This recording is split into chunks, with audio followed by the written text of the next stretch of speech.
Soon after her wedding, she was driving a Mercedes-Benz, living in a swank Chicago apartment and watching her husband pull a pack of heroin out of a teddy bear head he got in the mail.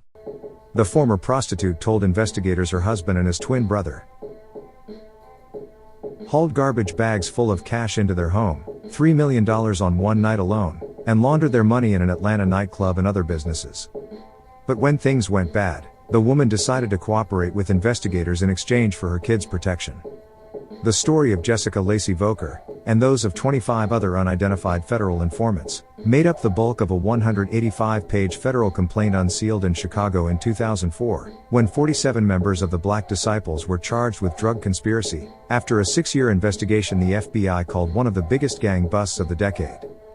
Varney Voker, OTF Lil Varney's dad, fell in love with a hoe, tried to turn her into a housewife, and he paid the price.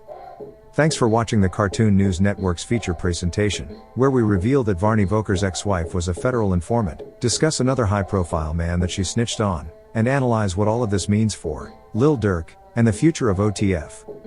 The government's complaint against Varney, his twin brother Vomer, and the other BDs, was comprised of evidence from witness accounts, wiretaps, and undercover surveillance to paint a picture of a drug empire run with corporate precision.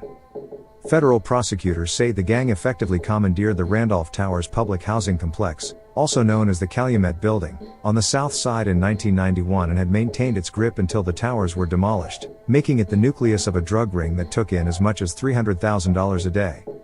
Overseeing the operation, prosecutors say, was Marvale Thompson, the alleged king of the Black Disciples. King Vale laundered his drug money in legitimate businesses, including a rap label named MOB Records, which helped Chicago artist DJ Casper create an international hit with his 2000 single Cha Cha Slide.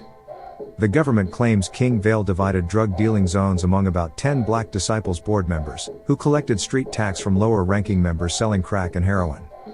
Even the highly profitable BD twins, who were also known as the Bentley Twins, allegedly had to pay higher-ups $80,000 a month for the right to control the lucrative heroin operation at Randolph Towers. Gang leaders would buy wholesale batches of cocaine, several kilograms at a time, and enlist the help of members to cook the powder into crack, and package it into $10 dime bags. One former Black Disciple turned federal witness described to investigators how he would show up at Randolph Towers at 8 a.m. and head straight to apartment 1007, where crack was being split into packages. He and other gun-toting gang members worked 14-hour shifts selling crack on the lower floors of the housing complex and on nearby streets, with some sellers hauling in as much as $10,000 a day, the complaint alleged. Prosecutors claimed gang members routinely frisked building residents as they entered, and sometimes stood sentry on the roof of the 16-story building with guns and night vision goggles, to guard against rival gangs. They operated as if they were an independent nation, subject only to the law of the streets, not the law of the land, U.S. Attorney Patrick Fitzgerald told reporters. For gang members who broke Black Disciples' laws, board members allegedly assigned punishments ranging from baseball bat beatings to being shot in the leg. In one incident, federal authorities claim gang leaders offered a rival gang member $3,500 and a trip to Disney World if he kept quiet about an earlier shooting by Black Disciples, who opened fire on the man while he was driving with his wife and 2 small children, leaving his 6-year-old son with a bullet wound in his chest. Over the years, Chicago police conducted sporadic raids and searches on the building that led to dozens of arrests, although the gang's leadership remained mostly intact. That is until Jessica Lacey Voker, who is a convicted prostitute, and others decided to snitch on the BDs in 2004. Almost a decade later, in a 2013 phone interview with Hip Hop Daily Press, Jessica Lacey Voker alleged that the former star of The Real Housewives of Atlanta, Phaedra Parks, had long been involved in criminal activities from mortgage fraud to prostitution. On how she met Phaedra, she said, "Phaedra was my son's godmother. My affiliation started with her back in 2000. I met her through my ex-husband at a huge car wash on Peachtree Street. Her Southern Belle act is really cute, but it's a lie. I started calling her Faker years ago. You know, just finding out that she was sleeping with my husband, all of the criminal activity that she was involved in, everything that she had me involved in, and everything that she would allow herself to do. Now I do believe people can change. I've changed, however, she's still a grimy person. She's still conniving and sneaky.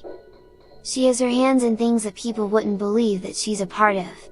To keep it real, I'm sure he, Apollo, is cleaner than her. This woman does mortgage fraud, prostitution, all types of things. He didn't ever involve himself with anything like that. I'm sure a lot of people will come out of the woodworks once my book comes out, and I'm sure Fulton County would like to know some things as well. When I met her, she was on top of her gold J30 Infinity, beat up, with makeup all in the car, dirty, in a short dress, clapping her ass in front of, Too Short, and my husband and several other people at a car wash, at 3 o'clock in the morning. Speaking about Varney Voker in 2013, Jessica said, "I divorced him, my ex-husband. He's incarcerated. He's supposed to get out of jail next year. She still takes his calls, and has promised him all kinds of things when he gets out. She's really grimy. She will be your best friend, and then turn around, be with your man, and take everything from you. That's who she is. She wants to hurt you. She's very evil and vindictive." When asked how Phaedra paid for law school, Jessica said, "I don't know how she started that, so I don't want to lie or anything, because one thing I'm doing is secret real. So I don't want to say, oh, she probably going to have my, that's what we was doing. I know we doing it 2000, 2001, 2002, I don't know what she was doing for law school. In September 2012, Jessica wrote on social media, "Who knows an attorney as fake as her makeup? Me. Fraud, as her mortgage scam? Me. Creeps with your husband? Hangs with hookers, cause she is one." And Jessica Lacey Voker knows a hooker or hoe when she sees one. She strongly suggests that she ran a prostitution ring with Phaedra Parks, cashed fraudulent checks, and did other wild shit in the early 2000s. In 2017, she published a book that is sold on Amazon and advertised like this: "Imagine being the person that your mother hates most in the world. Then, imagine that hatred sending you onto a path that ultimately costs you your innocence." This was the sad and shocking truth for Jess Lacey Voker. From as early as she can remember, her mother hated the ground she walked on. Then, at 15, she decided to throw Jess away to mean streets of South Dallas.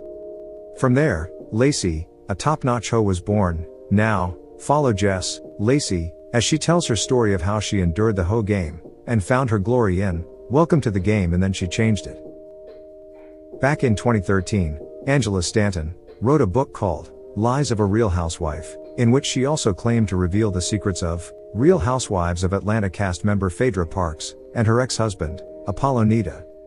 In the book, she said Parks oversaw a criminal enterprise involving fake bank accounts and bad checks, but others took the fall, including Nita and Stanton, who ended up in prison in 2004. Phaedra Parks got off scot-free, she said. Soon after, Parks sued Stanton for defamation, questioning the veracity of her story, but slowed the court process down over a span of years. When she was finally deposed, she barely answered anything. Stanton filed counterclaims against Parks. In 2012, after a judge finally threw out Stanton's counterclaim suit, Parks agreed to drop her defamation suit as well. In 2014, Apollo Nita was arrested again on fraud charges. On September 27, 2012, Jessica posted this message to Phaedra Parks about her ex-husband on social media: "Twin, can kiss my ass too, along with you. Let's see you do him like you did at author Angie Stanton." So, all of this probably means that Jessica Lacey Voker doesn't have any recent info about her son's big brother, Lil Varney, or anything that is useful to the feds about OTF, since Big Varney got locked up in 2004, when Lil Durk was 12 years old. We've recently reached 5,000 subscribers. We really appreciate everyone who helped us achieve this milestone. Thanks to everyone watching, and if you haven't already subscribed, please join the Cartoon News Network's army for more videos from us. And while she's sitting around running around talking about my husband and the father of my children, and she spends her weekends peddling through sperm banks, looking through catalogs to try to find a donor, honey, you don't know if your baby daddy will be an axe murderer or a child molester, because what you will know is that he needed $10 to get him a medium-sized pizza, so he ejaculated in a cup so you could have a kid. Now check that.